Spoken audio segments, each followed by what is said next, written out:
Hermanos, que el Señor les bendiga, es el anhelo de nuestro corazón. Damos gracias a nuestro Dios por darle continuidad a este tema. Damos gracias al Señor porque su palabra es clara, su palabra es luz y su palabra es la verdad, porque viene de Jesús, que es la verdad. Este tema tan importante, este tema tan trascendente para el cristianismo, es el tema del anticristo. El anticristo muchas veces se mira como hacia el futuro, pero no nos damos cuenta que el anticristo ya estaba presente en el inicio mismo del ministerio de Jesús. Estamos haciendo un pequeño resumen porque próximamente avanzaremos en este tema tan crucial y tan importante. Los eventos actuales, los eventos de este momento nos enciende las alarmas a nosotros como cristianos, como amantes del Señor y su palabra, para poderlos contemplar, para poderlos analizar y para poder observar cómo la Biblia con tanta claridad, con tanta precisión, nos va indicando que este es un ente que ha acompañado a la iglesia desde el mismo fundamento de ella, desde sus mismos inicios. Recordemos las palabras de Jesús allí en el capítulo 6, versículo 66 del libro de Juan. Al oírlas, muchos de sus discípulos, dijeron: dura es esta palabra, ¿quién la puede oír? Sabiendo Jesús en sí mismo que sus discípulos murmuraban de esto, les dijo: ¿esto os ofende? Pues qué si viere salir el hombre subir de donde estaba primero. El Espíritu es el que da vida, la carne para nada aprovecha. Las palabras que yo os he hablado son espíritu y son vida. Pero hay algunos de vosotros que no creen. Sé que dentro de los discípulos primeros de Jesús había muchos que no creían. Había muchos que no tenían fe, no tenían confianza en Él ni en la obra que estaba haciendo. Dice, porque en el versículo 65... por esto os he dicho que ninguno puede venir a mí si no le fuere dado del Padre. Desde entonces muchos de sus discípulos volvieron atrás y ya no andaban con él. Es decir que muy claras aquí la palabra del Señor, que aquellos primeros discípulos, muchos de ellos volvieron atrás. Estos no eran personas que no eran religiosas, eran personas que habían sido instruidos en la ley de Moisés. Ellos tenían sus frustraciones con esta ley. Ellos habían contemplado la persona de Jesús, sus dichos, sus obras. Habían sido cautivados por ese potente liderazgo, pero cuando ellos escucharon las palabras de Jesús, no pudieron asimilarla y decidieron abandonarlo. Ese abandono no significa que ellos abandonaron sus posturas religiosas, y ellos se convirtieron en aquellos primeros contrarios a Cristo, en aquellos primeros opositores del Señor. No olvidemos cuando el Señor dice al final: le respondió Simón, le dijo el Señor, versículo 67, capítulo 6, dijo entonces Jesús a los 12, ¿queréos acaso iros vosotros también? Es decir, que el Señor no estaba animado a buscar gente que no estuviera de acuerdo con sus ideales, que no estuviera de acuerdo con sus palabras. Hay un gran problema con los pastores y los ministerios en el día de hoy. Por tal de tener un gran número de miembros en la iglesia, ojalá y Dios quiera que todos pudiéramos tener una gran congregación, pero muchos, en su afán de tener una gran congregación, pasan por alto las enseñanzas, los mandamientos, los decretos del Señor en cuanto a santidad, en cuanto a una vida espiritual, en cuanto a andar en el Espíritu, en cuanto a andar con una vida plena, en cuanto a andar lleno del Señor. Y eso implica compromiso, eso implica dejar aquellas cosas que de la carne amamos y concentrarnos en Él y en su palabra. Muchas de estas iglesias están llenas de esas personas que tienen su oído acostumbrado a escuchar palabras bonitas, palabras de ánimo, palabras motivadoras, y promesas falsas, inclusive falsas señales. Estas personas están dentro de las iglesias y realmente no tienen una experiencia de conversión, una experiencia de nuevo nacimiento, y por tal razón no son parte del reino, no son parte de la iglesia genuina, son miembros de una congregación, pero no son miembros de la iglesia ni forman parte del cuerpo de Cristo. Esas personas dentro de las congregaciones son precisamente a las que Cristo se está refiriendo, son anticristos. O sea, una persona que no se sujeta a Cristo, una persona que crea una rebelión, una rebeldía contra Él, y por tal razón van a ser instrumentos que Satanás utilizará contra la iglesia como tal. Ahí es donde se originaron las primeras persecuciones, que dice inclusive la palabra que ellos entraban a las congregaciones encubiertamente, haciéndose pasar por cristianos, para entonces después ir y dar reporte a los oficiales y decir dónde estaban, decir tergiversadamente lo que enseñaban para desatar contra los cristianos aquellas primeras persecuciones. Es muy serio, es muy triste y es, además de vergonzoso, muy peligroso para la iglesia tener dentro de sus congregaciones este tipo de personas que no se sujetan a la predicación, que no se sujetan a las escrituras, que no se sujetan a Cristo y solamente están buscando beneficios que tienen que ver con lo material y muchas veces que tienen que ver con la superstición dentro de esas congregaciones, que lamentablemente hacen más hijos del infierno a esas personas, hacen más hijos de Satanás a esas personas que lo que eran antes. Por eso Pedro le dijo muy seriamente: Señor, ¿a quién iremos? Tú tienes palabra de vida eterna. Ahí Pedro está poniendo el punto importante en el que hay un grupo que sí, hay un grupo fiel, hay un grupo que echó la suerte con Cristo, hay un grupo que está del lado del Señor y dice: no vamos más al mundo, no vamos a mantener nuestra identidad, vamos a mantener nuestros lineamientos por ti, Señor, que tienes la palabra de vida eterna. Tú eres la verdad, tú eres el camino, por eso vamos a seguirte. Pero esas personas dentro de las congregaciones que no se sujetan al Señor, entonces comienzan a murmurar y todo dentro de la iglesia está mal y todo comienzan a utilizar contra Dios, contra la iglesia, todas esas pérfidas ideas y proyectos dentro de las mismas congregaciones que muchas veces traen dolor, tristeza y mucho sufrimiento para la iglesia. Ese es, en nuestro criterio y lo que vemos en la Biblia, el origen de ese sistema anticristo que ahí tiene. No olvidemos que todo lo que está fuera del cristianismo es anticristo. Nosotros sabemos que el paganismo es anticristo, nosotros sabemos que... Pero a nosotros como iglesia lo que debemos prestar realmente atención es si lo que estamos enseñando está acorde a la palabra y si quienes la están recibiendo están sujetándose a esa palabra por amor y por obediencia al Señor. El apóstol Pablo nos da a nosotros también una manera muy clara para poder entender este asunto, porque allí en el capítulo 20 del libro de los Hechos, ahí vemos una narrativa que el apóstol Pablo está presentando con mucho dolor, con mucha tristeza, una realidad muy grande. Dice que ya en el capítulo 20, versículo 29, dice: porque yo sé que después de mi partida entrarán en medio de vosotros lobos rapaces.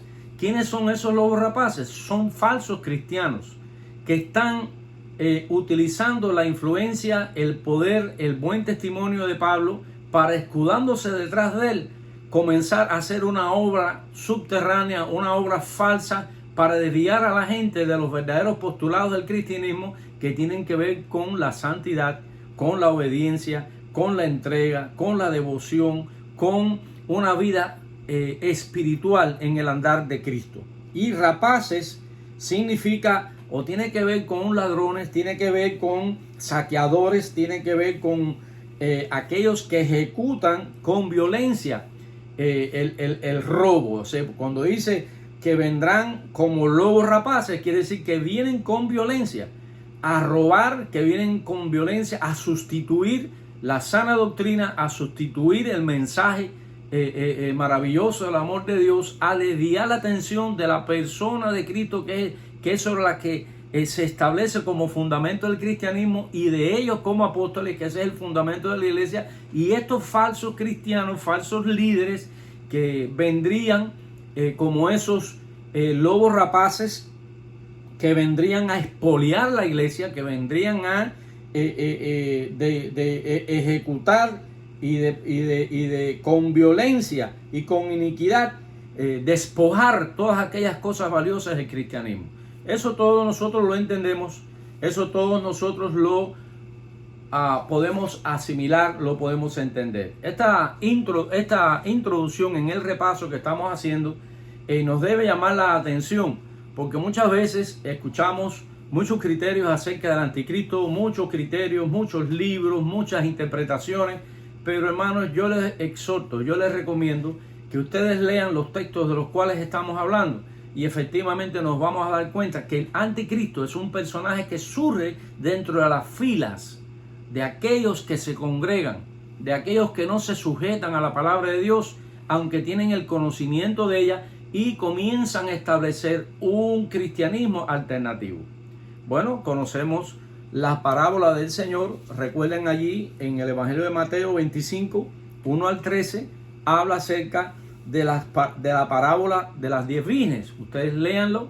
Conocemos perfectamente que habían 5 vírgenes prudentes, había 5 vírgenes insensatas, y las vírgenes insensatas parecía que eran cristianas, tenían el aceite también, pero no estaban en la capacidad de sostener en su calidad cristiana el aceite hasta que viniera el esposo. Había otras que eran las fieles, que sí estaban llenas de esa presencia, habían llenado su vasija, quiere decir que su templo, que su vida se había llenado del Señor, y habían permanecido en esa experiencia llena del Señor hasta el día que el Señor viniera, y hasta el día que ese esposo tocara la puerta y ellos pudieran abrir y él entrar y gozarse en esas bodas del Cordero.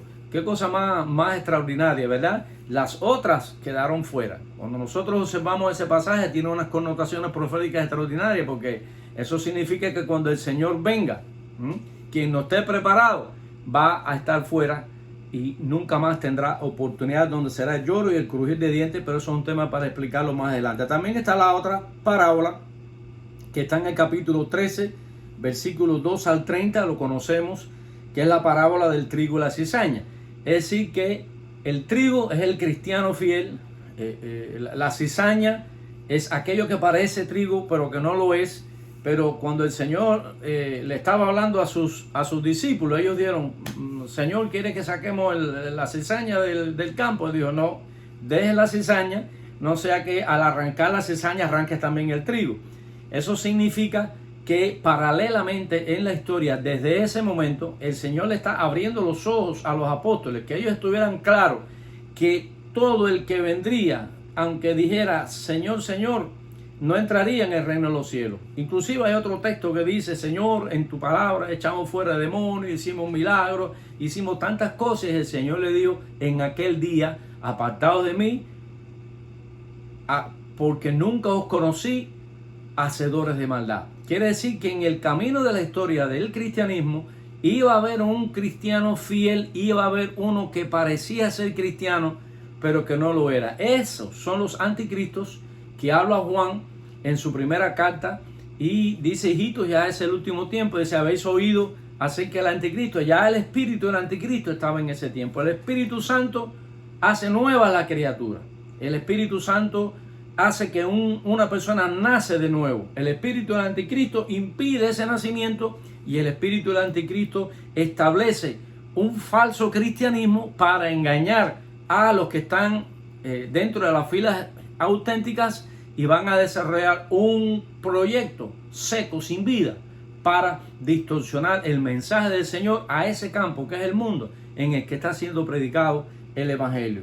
Así que el Señor nos ayude, y continuaremos teniendo en cuenta que a lo largo de la historia nosotros observamos que ya temprano, después de aquella primera y gran terrible persecución que sufrieron los cristianos a manos de los judíos mataron a Cristo, mataron a Santiago, mataron a Esteban, mataron a Jacobo a cuchillo, mataron a los primeros apóstoles, los únicos apóstoles. Los mataron Se cree que el único que murió lleno de años fue el apóstol Juan. Y después todas las persecuciones que sufrió Pablo, primero era de los judíos. Los judíos fueron enemigos acérrimos del cristianismo desde el primer momento. Entonces, esos cristianos que no lograron deslindarse del sistema mosaico, aunque entendieron que las obras de Cristo fueron buenas y las obras de los apóstoles eran buenas, porque todo lo que los apóstoles hacían era extraordinario, había señales, había milagros, había cosas extraordinarias. Ellos no fueron capaces de desprenderse de aquello, no entregaron su voluntad a Cristo y permanecieron en esa oscuridad. Se convirtieron en cizaña. Y más adelante, después de esa primera apostasía de esos judíos que permanecieron más fieles a la ley o al sistema mosaico que al evangelio de Cristo, ellos, Satanás los usó para aquellas primeras y sangrientas persecuciones. Después, cuando prevaleció el cristianismo, porque el sistema imperial de Roma sucumbió frente a aquellas hordas germánicas, y tuvo el cristianismo la oportunidad maravillosa de constituirse en un poder espiritual. Ellos no soportaron la tentación de ocupar los lugares de poder que el Papa y que aquel emperador, cuando se fue a Constantinopla, dejó aquel vacío de poder, y el obispo de Roma comenzó a tener aquel poder, inclusive político, y todos conocemos la historia posterior, que, como es un resumen, no quiero exponer más tiempo sobre los datos históricos, pero si lo investigamos nos damos cuenta que así fue. Ese es uno de los periodos más sombríos, uno de los periodos más horribles que ha vivido la humanidad. Fue cuando el cristianismo instituyó un sistema anticristo, porque nada tiene que ver el genuino cristianismo con aquella iglesia que surgió. Todos sus postulados fueron anti Dios, anticristo y anticristiano. Así que el Señor les bendiga, el Señor les ayude, y les invito a sentir esa pasión por este tema, por esta palabra, porque nosotros somos de Cristo, vivimos por Cristo, nos sostiene Cristo, y para mí el vivir es Cristo y el morir es ganancia. Esa es la resolución que un cristiano debe tener, que lo destaca de aquellos que aman más las cosas de la carne, que aman más las cosas de este mundo, que prefieren los beneficios materiales y se constituyen así en enemigos de la cruz y en enemigos de Cristo. El Señor nos ayude a permanecer fieles. Así que en el próximo tema, en nuestro estudio dominical, hablaremos a partir de la institucionalización del sistema anticristo. Sistema anticristo que sale del cristianismo.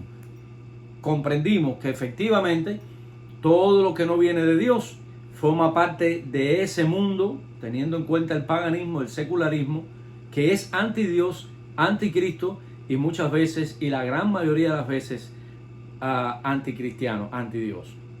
El Señor les bendiga, y les animo a continuar estudiando este tema tan importante, tan fascinante, tan orientador, y que tú y yo seamos parte del cuerpo de Cristo, que seamos cristianos, no anticristianos. Que Dios les bendiga, es el anhelo ferviente de nuestro corazón.